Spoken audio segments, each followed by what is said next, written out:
बांग्लादेश में प्रधानमंत्री शेख हसीना के इस्तीफे और उनके देश छोड़ने की खबरें सामने आते ही सोमवार को ही हजारों की संख्या में प्रदर्शनकारी उनके आवास पर पहुंच गए। इतना ही नहीं, प्रदर्शनकारियों ने उनके पिता शेख मुजीबुर रहमान की प्रतिमा को भी तोड़ दिया था। इस बीच भारतीय जनता पार्टी के नेता शुभेंदु अधिकारी ने बड़ा दावा किया है। उनका कहना है कि 1 करोड़ से ज्यादा हिंदू पश्चिम बंगाल आ रहे हैं और इसके साथ ही बांग्लादेश में अब उपद्रवियों ने अल्पसंख्यक हिंदुओं को निशाना बनाना शुरू कर दिया है। भीड़ चुन चुन कर हिंदुओं को निशाना बना रही है, घरों में आग लगाई जा रही है, दुकानों को लूटा जा रहा है। इसी के साथ भारत के विदेश मंत्री एस जयशंकर ने भी चिंता जताई है। किस तरह बांग्लादेश में हिंदुओं पर हो रहा है अत्याचार, क्या है पूरा मामला, आज अपने खास शो बियॉन्ड बॉर्डर में हम आपको सब कुछ बताएंगे। तो चलिए शुरू करते हैं। भारत आ रहे 1 करोड़ से ज्यादा बांग्लादेशी हिंदू, बांग्लादेश में हिंदुओं को बनाया गया निशाना, घरों से घसीटकर पीटा, दुकानें लूटी, की हत्या, बांग्लादेश में इस्कॉन मंदिर को भी फूंका। नमस्कार, आप देख रहे हैं कैपिटल टीवी और मैं हूं आपके साथ पारुल त्रिपाठी। बांग्लादेश में जारी हिंसा के बीच भारतीय जनता पार्टी के नेता शुभेंदु अधिकारी ने बड़ा दावा किया है। उनका कहना है कि 1 करोड़ से ज्यादा हिंदू पश्चिम बंगाल आ रहे हैं। उन्होंने इस संबंध में केंद्र को सूचित कराए जाने की भी अपील की है और इसी बीच शुभेंदु अधिकारी मंगलवार को अचानक बिना किसी पूर्व निर्धारित कार्यक्रम के दिल्ली दौरे पर चले गए और शुभेंदु अधिकारी ने गृह मंत्री अमित शाह से मुलाकात भी की है।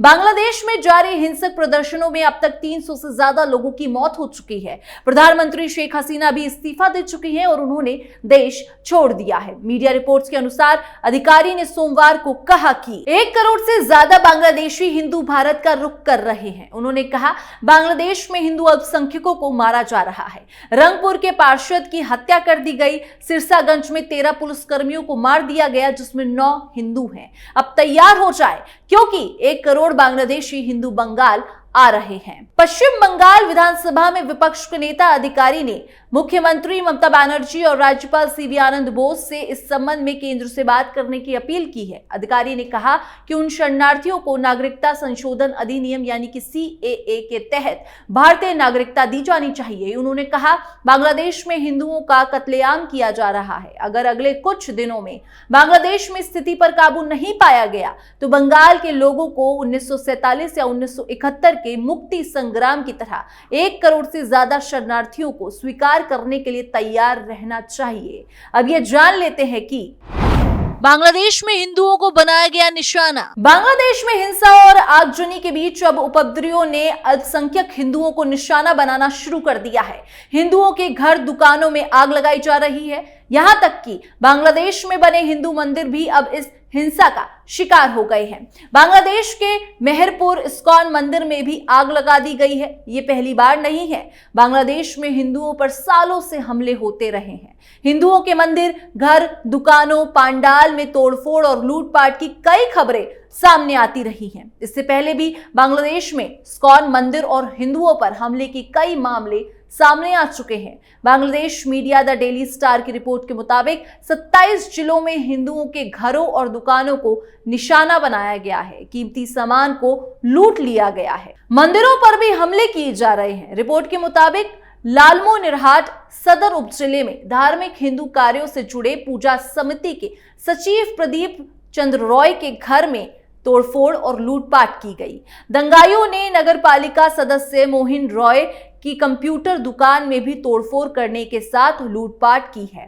कालीगंज उपजिला के चंद्रपुर गांव में 4 हिंदू परिवारों के घरों में तोड़फोड़ और लूटपाट की गई है। हाथीबंदा उपजिले के पूर्वा सरदुबी गांव में 12 हिंदुओं के घरों में आग लगा दी गई है। बांग्लादेशी मीडिया के मुताबिक पंचगढ़ में कई हिंदुओं के घरों में तोड़फोड़ और लूटपाट की गई है। ओइका परिषद के महासचिव मोनेंद्र कुमार नाथ ने बताया कि ऐसा कोई क्षेत्र या जिला नहीं बचा है जहां हिंदुओं पर हमले नहीं हुए। उनके पास अलग अलग इलाकों से लगातार हमलों की जानकारी आ रही है। इससे ये साफ दिखता है कि पड़ोस में पनपने लगे हैं दुश्मन। और अब बांग्लादेश को लेकर क्या है भारत का stand? Intensified even as overall levels of violence greatly escalated. properties of individuals associated with the regime were torched across the country. What was particularly worrying was that minorities, their businesses and temples. On 5th August, demonstrators converged in Dhaka despite the curfew. Our understanding is that after a meeting with leaders of the security establishment, Prime Minister Sheikh Hasina apparently made the decision to resign. At very short notice, she requested approval to come for the moment to India. We simultaneously received a request for flight clearance from Bangladesh authorities. She arrived yesterday evening in Delhi. Bangladesh की राजनीतिक स्थिति पर विदेश मंत्री S Jaishankar ने भारत का stand साफ कर दिया है। विदेश मंत्री जयशंकर ने मंगलवार यानी कि 6 अगस्त 2024 को राज्यसभा में इस संबंध में बयान दिया। उन्होंने बांग्लादेश में हिंदुओं की स्थिति और प्रधानमंत्री शेख हसीना के भारत आने को लेकर जानकारी दी। विदेश मंत्री जयशंकर ने कहा कि भारत और बांग्लादेश के दशकों से करीबी रिश्ते हैं। सभी राजनीतिक दल बांग्लादेश में हिंसा और राजनीतिक अस्थिरता को लेकर चिंतित हैं। जनवरी 2024 के बांग्लादेश चुनाव के बाद लगातार मतभेद, ध्रुवीकरण और तनाव बढ़ रहा था। इसके बाद यहां जून 2024 में एक छात्र आंदोलन चालू हो गया। उन्होंने आगे बताया, इस प्रदर्शन के दौरान बांग्लादेश में काफी हिंसा हुई और ये जुलाई महीने में जारी रही। हम इस दौरान शांत रहे और बातचीत से मुद्दा सुलझाने की सलाह देते रहे।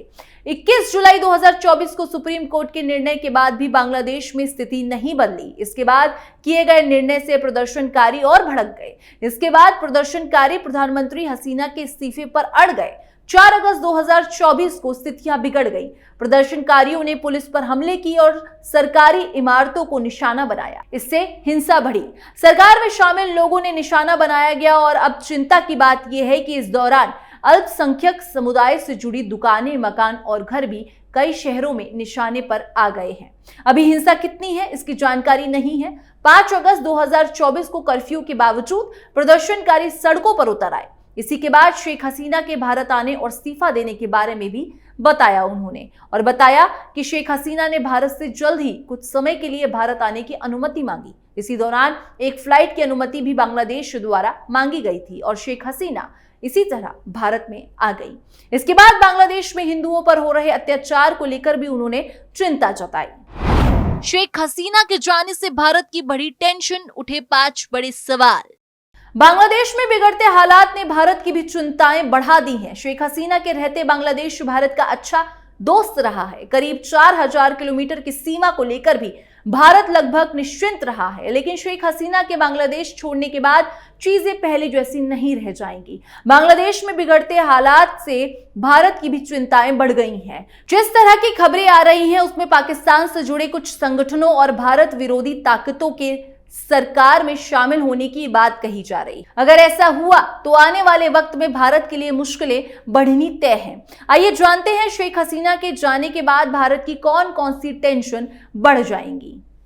भारत विरोधी ताकतों के पनपने की आशंका। बांग्लादेश में आर्मी ने शासन संभाल लिया है। वहां के आर्मी चीफ ने अंतरिम सरकार बनाने का ऐलान किया है। खबरें हैं कि शेख हसीना का पार्टी आवामी लीग को इस आंतरिक सरकार में शामिल नहीं किया जाएगा। जो 2 पार्टियां सरकार में शामिल हो रही हैं वो है बांग्लादेश नेशनल पार्टी और जमात इस्लामी। ये दोनों भारत को लेकर जहर उगलने का कोई मौका नहीं छोड़ती हैं। जमात इस्लामी का तो पाकिस्तान से जुड़ाव जगजाहिर है। वहीं बांग्लादेश नेशनल पार्टी को जब भी मौका मिला है भारत के खिलाफ नकारात्मक बातें ही कही हैं।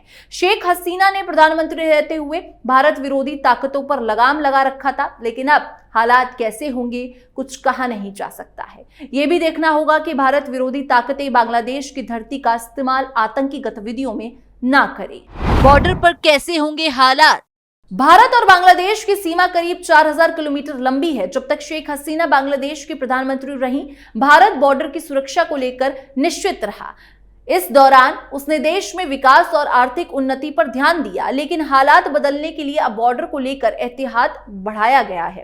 खास तौर पर ये देखते हुए कि ड्रग्स, मानव तस्करी और नकली नोटों का खतरा यहां पर लगातार मंडराता रहा है। भारत की चिंता रहेगी कि बांग्लादेश की नई सरकार इन चीजों को कैसे हैंडल करती है। नई सरकार करेगी सहयोग। भारत को यह भी चिंता रहेगी कि आने वाले वक्त में बांग्लादेश के साथ रक्षा सहयोग कैसा रहेगा। इसके अलावा आतंकवाद पर लगाम लगाने की कोशिशों पर भी असर पड़ने की आशंका है। पीएम मोदी और शेख हसीना की पूर्व की मुलाकातों में आतंकवाद पर लगाम लगाने के संयुक्त प्रयासों पर जोर दिया गया था। इसके अलावा बांग्लादेश के सैन्य बलों के मॉडर्नाइजेशन के लिए रक्षा औद्योगिकी सहयोग की बात भी चली थी, लेकिन नई सरकार के साथ चीजें किस तरह से रूप बदलेंगी, इस पर गौर करना होगा।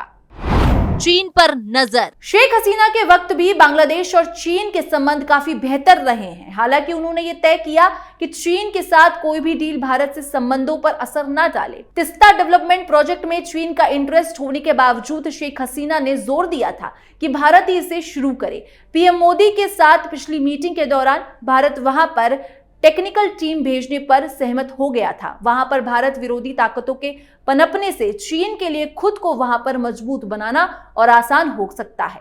ऐसे में भारत को देखना होगा कि नई सरकार इन महत्वपूर्ण प्रोजेक्ट्स पर क्या रवैया अपनाती है। रक्षा सौदों पर सवाल। भारत और बांग्लादेश के बीच रक्षा और सैन्य सहयोग इस वक्त काफी बेहतर था, लेकिन शेख हसीना के देश छोड़कर भाग जाने के बाद बहुत सारी चीजें अधर में लटक गई हैं। बांग्लादेश के आर्मी चीफ वकार उस जमान अगले कुछ दिनों में भारत की यात्रा करने वाले थे। जून में आर्मी बनने के बाद से ये उनकी पहली भारत यात्रा होती। 1 महीने पहले ही बांग्लादेश ने इंडियन डिफेंस शिपयार्ड के साथ एक डील साइन की थी। इस पर बड़ी रकम खर्च होनी थी, लेकिन जिस तरह से बांग्लादेश में हालात बदले हैं, भारत अब वेट एंड वॉच की मुद्रा में आ गया है। बांग्लादेश में कई हफ्तों से हिंसा का दौर जारी है। मुल्क में छात्र सरकारी नौकरियों में कोटा के खिलाफ प्रदर्शन कर रहे हैं। हसीना के इस्तीफा और उनके देश छोड़ने की खबरें सामने आते ही सोमवार को ही हजारों की संख्या में प्रदर्शनकारी उनके आवास पर पहुंच गए। इतना ही नहीं, प्रदर्शनकारियों ने उनके पिता शेख मुजिबुर रहमान की प्रतिमा को भी तोड़ दिया था। फिलहाल इस खबर में बस इतना ही। बाकी देश और दुनिया की तमाम खबरों के लिए आप देखते रहिए कैपिटल टीवी।